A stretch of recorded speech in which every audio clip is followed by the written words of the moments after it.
TV रख के पास पागल हुई सास। आजकल वर्मा जी की पत्नी देवकी जी केबल पर रियलिटी शोज देख देख कर बहुत कुछ सीख रही हैं। जैसे आज तो वो सुबह सुबह बेसुरे आलाप ले रही हैं। सारे गामा माँ जी, सारे गामा पाधा नीसा होता है।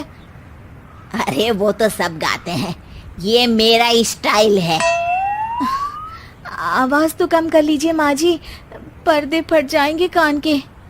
ये कहो कि पर्दों में आग लग जाएगी। देखना, मेरी आवाज सुन के जज आग लगा देगी, आग लगा देगी, तू तो आग लगा देगी, ऐसा बोलेंगे। सरिता वहां से परेशान होकर चली जाती है और सास रियाज जारी रखती है। सारे गाओ, सारे नाचो। तभी बाबूजी दुकान से लौटते हैं। अरे देवकी, क्यों तानसेन बनी हुई है? कान से खून निकालोगी क्या? अरे क्या हुआ, रियाज तो करने दो मुझे। इसको रियाज बोलते हैं? ऐसा लग रहा है जैसे घोड़े हिना रहा है। घोड़े पे बैठ के ही बम्बई जाऊंगी मैं तो, जब जज साहब कहेंगे कि देवकी तुम मुंबई आ रही हो। जज साहब, वो अदालत वाले? अरे नहीं नहीं, बड़े लोग हैं, आप नहीं जानते हैं। ओ मैं तो छोड़ चली अपना ये देश, बम्बई मुझे प्यारा लगे। गाना गाती हुई देवकी चली जाती है और बाबूजी अपनी सरफिरी पत्नी के इस संगीत प्रेम की चर्चा करने बहू के पास चले जाते हैं। अरे सरिता बेटा, सुनो तो, ये तेरी सास को क्या हुआ है बेटा? सुबह तो अच्छा भला छोड़कर गया था इसे। सिंगर बनेगी अब वो। सिंगिंग रियलिटी शो में जाने की सुबह से तैयारियां चल रही हैं इनकी। हाँ, अब तो कोयल के सुर मेंढक छेड़ेगा। हे भगवान, सद्बुद्धि दो इसे।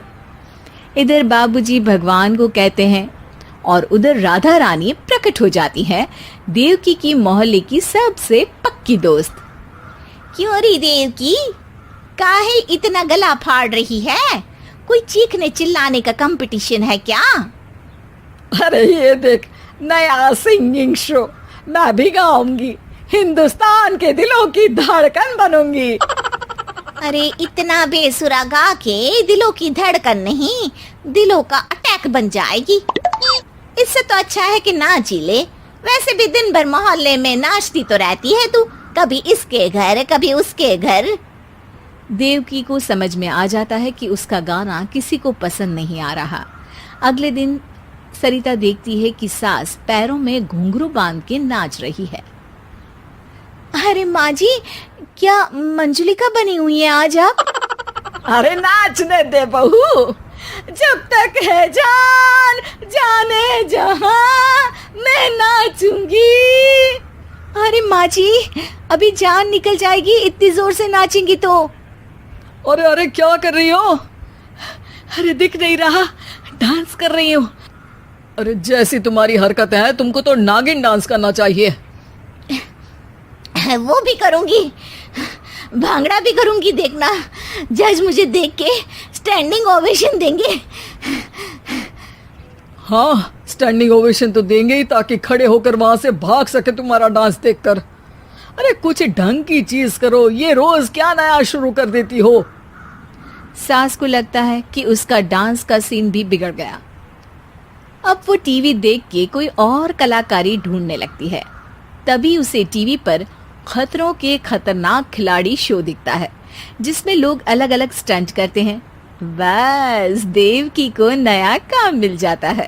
अगले दिन सुबह देवकी डंबल लेकर कसरत करने लगती है। माँ जी, ये क्या कर रहे हैं आप? अरे खली जैसे बनकर खलबली मचा दूंगी। कल मैंने खतरों के खतरनाक खिलाड़ी देखा और सोच लिया कि मुझे वही जाना है। हाँ बस। तभी वहाँ बाबूजी भी आ जाते हैं। अरे इतना भारी डंबल, अरे गिर मत जाना कहीं लेकर। अरे चुप करो, तुमसे कुछ नहीं होता इसका मतलब ऐसा नहीं कि मुझसे भी कुछ नहीं होगा। मैं तो खतरों के खतरनाक खिलाड़ी में जाने वाली हूँ। हाँ, मैं तो इस शो में तभी गया था जब तुमसे शादी हुई थी। तुमसे शादी करना भी खतरों के खतरनाक खिलाड़ी में जाने से कम थोड़ी ना। अब चुप भी रहिए। अरे बहू, वो भारी वाला डंबल उठा कर ला तो। अरे ना माँ जी, आप संभाल नहीं पाओगी। अरे मैंने टीवी में देखा था, एक आदमी कार उठा लेता है, इतना तो मैं उठा ही सकती हूँ ना। बहू घबराते हुए भारी वाले डंबल माँ के हाथ में दे देती है। जैसे ही माँ दोनों हाथ ऊपर करती है, पूरे शरीर का बैलेंस बिगड़ जाता है और वो पीछे की तरफ गिर जाती है। डंबल जाकर टीवी में लगता है और टीवी फूट जाती है। माँ जी, उठिए माँ जी। बाबूजी बहुत तेज हंसने लगते हैं। बाबा बाबा, टीवी और बीवी दो टेंशन थे मेरे, आज एक कम हो ही गया। बहू भी सास को उठाते उठाते इस बात पर ताली बजाकर हंसने लगती है और देवकी फिर से गिर जाती है। और इस बार देवकी भी अपनी बेवकूफी पे हंसी रोक नहीं पाती।